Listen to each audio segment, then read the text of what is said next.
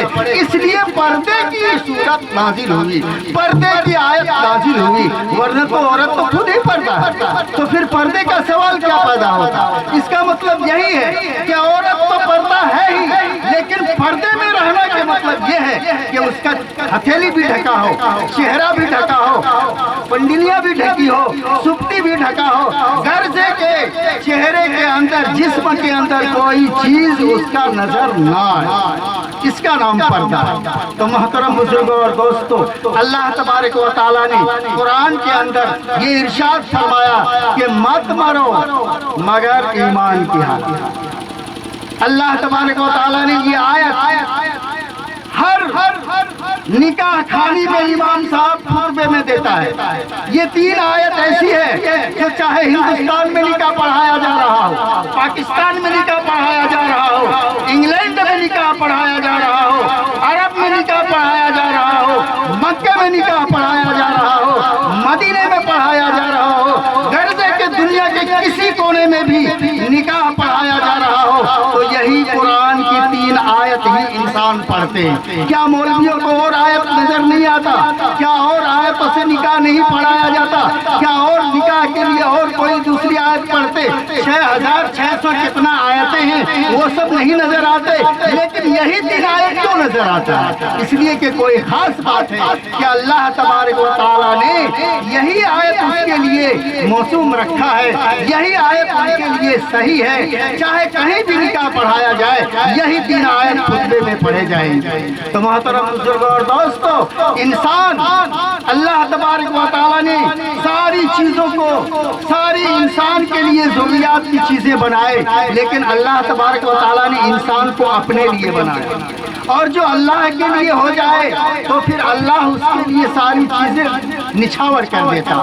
تو محترم بزرگوں اور دوستو, اللہ تبارک و تعالیٰ نے ارشاد فرمایا کہ اے ایمان والو, تم ڈرو اللہ سے جیسا کہ اللہ کا حق ہے, جیسے کہ ان کا حق ہے ڈرنے کا, اس طرح ڈرو. ایسا نہیں کہ چوری کرو اور کہو کہ کوئی نہیں دیکھتا ہے, لیکن اللہ تجھے دیکھتا ہے. آدمی غلط کام کرنے کی طرف قدم بڑھاتا ہے, کہتا ہے کوئی نہیں دیکھتا, ہرگز یہ مت سوچو اللہ تجھے دیکھ رہا ہے.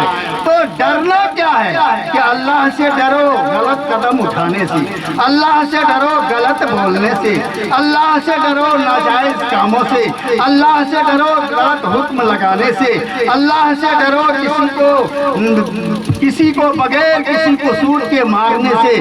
تمام چیزیں اللہ کی نگاہ میں ہمہ وقت ایسے ہیں جیسے آپ اپنے آنکھوں سے دیکھ رہے ہیں. تو محترم بزرگوں اور دوستو, جس خالق کائنات نے آپ کو پیدا کیا, کیا وہ آپ کو نہیں چھوڑ دے گا؟ جس خالق کائنات نے آپ کی تخلیق کی, اس کا کچھ تو مقصد ہے. کیوں آپ کے پیچھے یہ چاند, سورج, ستارے, آسمان, زمین کیوں بچھایا؟ کچھ تو غرض ہے. جس کے بنا پر اللہ تعالیٰ نے آپ کو چنا, جس کے بنا پر اللہ تعالیٰ نے ستاروں کی روشنی, چاند کی چاندنی, سورج کا چکمگاہٹ آپ کے لیے ہے. یہ کھیتی باڑی ہرے ہرے یہ آپ کے لیے ہے. اللہ تبارک و تعالیٰ نے آپ کی سانس کو بنانے کے لیے, آپ کی تقویت پہنچانے کے لیے, غرض کی دنیا کی جتنی ساری چیزیں ہیں یہ آپ کے لیے ہے, لیکن آپ اللہ کے لیے ہیں. جب آپ اللہ کے لیے ہیں تو اللہ سے ڈریے اس طرح جس طرح ان کا حق ہے. تو محترم بزرگوں اور دوستو, اللہ تبارک و تعالیٰ نے ارشاد فرمایا کہ اللہ سے ڈرو جیسا ان کا حق, لیکن مت مرو مگر ایمان کی حالت. یہی مسئلہ مشکل ہے, نہیں مرو مگر ایمان کی حالت میں. اور ایمان آپ کا کب رہے گا کب نہیں, ایمان کی حالت میں مرنا یہ کیسا؟ ایمان کی حالت میں مر جانا یہ بڑا مشکل بات ہے. محترم بزرگوں اور دوستوں، نسخہ بتایا ہے بڑے لوگوں نے کہ آپ ایسا کریں، کوئی خطا کرے آپ فوراً توبہ کریں، کوئی خطا کرے توبہ کرنے میں دیر نہ کریں، کوئی گناہ کرے توبہ کرنے میں دیر نہ کریں، کوئی غلط قدم پھسل جائے توبہ کرنے میں دیر نہ کریں، تو یہ آپ کا طریقہ اسلام ہوگا۔ کیا ہوگا؟ طریقہ اسلام پر ہوگا۔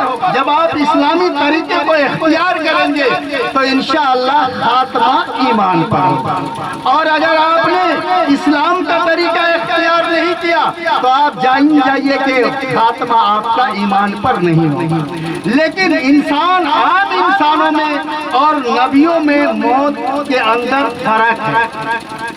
جو ہمارے اندر جو ملک الموت آئیں گے اور نبیوں کے پاس جو ملک الموت آئے گا، ہمارے اور آپ کے آنے میں فرق ہے۔ بھائی ادھر ذرا دیکھیے، نبیوں کے پاس، انبیاء علیہ السلام کے پاس ملک الموت جب آتے ہیں تو ان کی اجازت سے آتے ہیں۔ کن کی اجازت سے؟ نبیوں کی اجازت۔ اور ہمارے اور آپ کے پاس آتے ہیں تو لینے کی ضرورت نہیں ہے اجازت، وہ تو دھڑا دھڑ آئیں گے، ذرا سا بھی آپ کو مہلت نہیں ملے گی کہ بیٹا کو کچھ نصیحت کر دینا تھا، بینک میں فلانا روپیہ فلاں جگہ رکھا ہوا ہے، ذرا ہم اس جگہ سے میں اس کا نام تھا میں بتا دوں۔ یہ سب چکر کچھ نہیں چلے گا، بلکہ ملک الموت آئیں گے اور سیدھا ہی کھینچ لیں گے۔ تو محترم بزرگوں اور دوستوں، ملک الموت سے ڈرنے کے لیے، ملک الموت کے آنے سے پہلے، روح کو لے جانے سے پہلے ہمیں اور آپ کو تیاری کرنی ہوگی کہ ہم اپنے ایمان کی مضبوطی کر لیں، اپنے روح کو مضبوط بنا لیں، اور اس کے لیے ہمیں کیا کرنا پڑے گا؟ ما آتاکم الرسول فخذوہ وما نہاکم عنہ فانتہوا، کہ تمہارا رسول، تمہارا پیشوا، تمہارا رہبر، تمہارا نبی جو تمہیں دے اس کو تم لے لو، فخذو، اس کو حاصل کر لو، وما نہاکم عنہ فانتہوا، اور تمہارا رہبر، تمہارا نبی، تمہارا پیشوا، تمہارا رسول اگر تجھ سے منع کر دے، روک دے، تو اس سے تم رک جاؤ۔ تو رکنا اور لینا یہ ہمارا دو کام ہے۔ جس کو اللہ کے رسول صلی اللہ علیہ وسلم عطا کرے حاصل کرو، منع کرے رک جاؤ، تو ہمارے لیے کامیابی ہے۔ محترم بزرگوں اور دوستوں، اللہ کے رسول صلی اللہ علیہ وسلم نے پوری 23 سال تک انسان کو اسی تعلیم کے اوپر رغبت دلائی اور انسان کو اللہ کی وحدانیت کی طرف بلایا۔ محترم بزرگوں اور دوستوں، جب تک اللہ اللہ کی صدا اپنے دلوں کے اندر نہیں رکھیں گے، آپ کا ایمان مضبوط نہیں ہوگا، آپ کا دل مضبوط نہیں ہوگا۔ ایک کافر کے سامنے جاتے ہوئے آپ ہچکچاتے ہیں، کیوں؟ اس لیے کہ ہمارا ایمان مضبوط ہے ہی نہیں، ہمارے اندر جو طاقت ہونی چاہیے وہ ہے ہی نہیں۔ کیوں؟ اس لیے کہ کلمہ تو ہم نے پڑھا لیکن اس کے مطابق ہماری زندگی گزر تو نہیں رہی ہے۔ آدمی نکاح کر کے لاتا ہے، نکاح میں امام صاحب نے آپ کو خطبہ پڑھا دیا، نکاح کر دیا، اب بیوی بیگم صاحبہ آپ کے گھر چلی آئی، اب آپ کو صبح ہوتے ہی ایک لسٹ سما دے گا کہ یہ سامان آپ بازار سے خرید کے لے آئیے، تو کیا آپ کہیں گے کہ نکاح میں ایسا لسٹ کہاں دکھایا تھا؟ تو پتہ چل جائے گا کہ کہاں دکھایا تھا۔ محترم بزرگوں اور دوستوں، نکاح کرنے کے بعد بیوی کی ساری ضروریات آپ کے ذمہ آ جاتا ہے۔ اسی طرح کلمہ پڑھ لینے کے بعد اسلامی جو قوانین ہیں وہ سارے کے سارے آپ پر لاگو ہو جاتے ہیں، اب آپ چھٹکارا نہیں پائیں گے۔ تو اس لیے ہم اور آپ کلمے کے بندھن میں بندھے ہوئے ہیں، کلمے کو اپنے دلوں سے لگائے ہوئے ہیں، کلمے کو اپنے سینے میں اتارے ہوئے ہیں۔ تو کلمے کو اتار لینے سے وہ کلمہ جو چاہتا ہے اس کے حساب سے آپ کو زندگی گزارنی ہوگی، کلمے کے مطابق اپنا زندگی گزارنا ہوگا، تبھی جا کر کے ہم اللہ کے رسول صلی اللہ علیہ وسلم کی لائی ہوئی شریعت کے مطابق اپنی زندگی کو ڈھا سکیں گے۔ تو محترم بزرگوں اور دوستوں، علماء کرام کی فہرست بھی لمبی ہے اور رات بھی کافی گزر چکی ہے، اور شعراء کرام بھی ہمارے موجود ہیں جن کی گنگناتی ہوئی آواز آپ کے دلوں کو گدگداتا ہے، جگاتا ہے۔ تو ہم لوگ تو چاہ رہے تھے کہ زیادہ تر شعراء کرام کی ہی کلام ہو تاکہ لوگوں کو اچھا لگے۔ تو محترم بزرگوں اور دوستو، یہ ضمنی باتیں تھی جو میں نے آپ لوگوں کے بیچ رکھا۔